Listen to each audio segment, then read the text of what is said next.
इस कर्तव्य पालन के लिए आवश्यक कर्म करना। परंतु हे केशव, फल प्राप्ति की कामना छोड़ने पर मनुष्य में कर्म करने की प्रवृत्ति उत्पन्न कैसे होगी? यदि फल की इच्छा न रहेगी तो मनुष्य कर्म ही क्यों करेगा?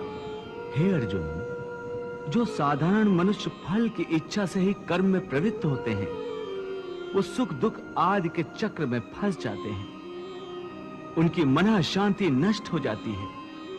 हर पल हर समय फल प्राप्ति के विचार से उनकी निद्रा उड़ जाती है। हे पार्थ, तुम दुर्योधन और उसके भाई को ही देखो। बचपन से ही दुर्योधन, शकुनी और दुशासन आदि ने हस्तिनापुर के सिंहासन को प्राप्त करने के लिए कितने अधर्म किए, याद है ना तुम्हें? उन्होंने जब भीम भैया को पानी में फेंक दिया था और वो घटना भी याद होगी जब इन्हीं कौरवों ने तुम सब पांडवों को लाक्षागृह में जलाकर मार डालने की चाल रची थी।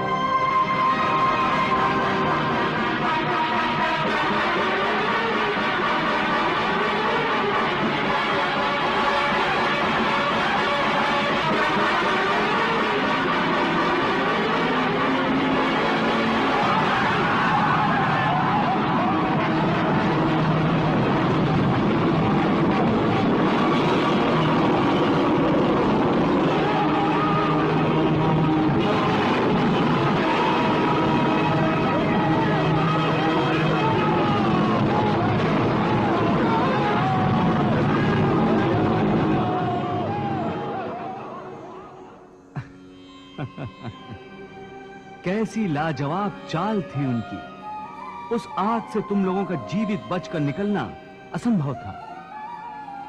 कितना योजनाबद्ध कर्म था, परंतु इस कर्म का फल उन्हें मिला नहीं, क्योंकि प्रारब्ध की योजना और थी।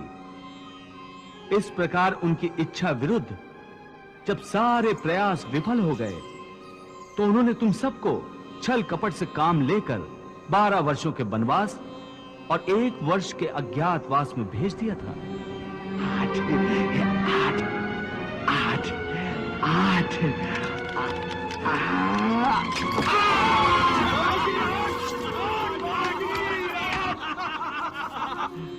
वाह मामा श्री वाह, क्या पासा फेंका है। परंतु बार बार प्रयास करने के बाद भी कौरवों को उनकी इच्छा अनुसार फल प्राप्त नहीं हुआ।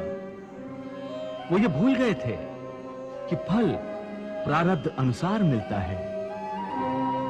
इन दुष्कर्मों के चक्र में वो बुरी तरह फंस गए हैं पार्थ, और जिस फल की कामना वो कर रहे हैं वो फल उन्हें प्राप्त नहीं होगा, बल्कि दुष्कर्मों का बुरा फल ही उन्हें मिलेगा।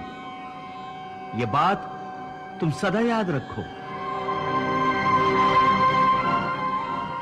देवी, एक ओर दुर्योधन है तो दूसरी ओर भरत का उदाहरण है।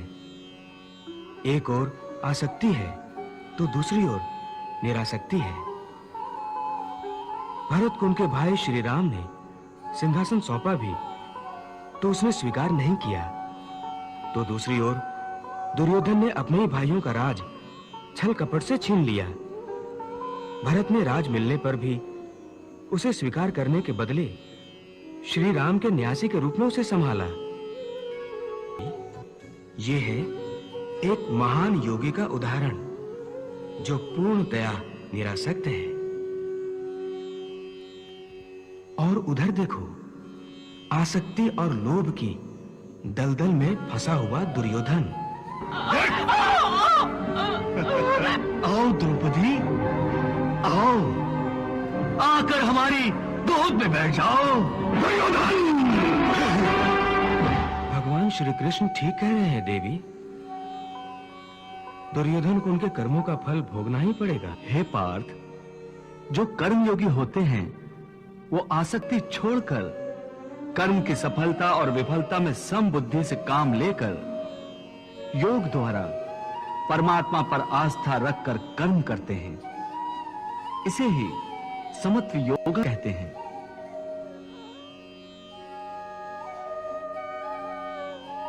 हे पार्थ, ईश्वर को समर्पण करने की भावना से किया हुआ कर्म फल प्राप्ति की कामना से किए हुए कर्म से कई गुना अधिक श्रेष्ठ है। ज्ञानी पुरुष कर्म फल की आशा किए बिना समबुद्धि योग द्वारा कर्म करते हैं और पाप पुण्य आदि भावनाओं से मुक्ति पाते हैं। पार्थ, तुम भी ऐसी भावनाओं से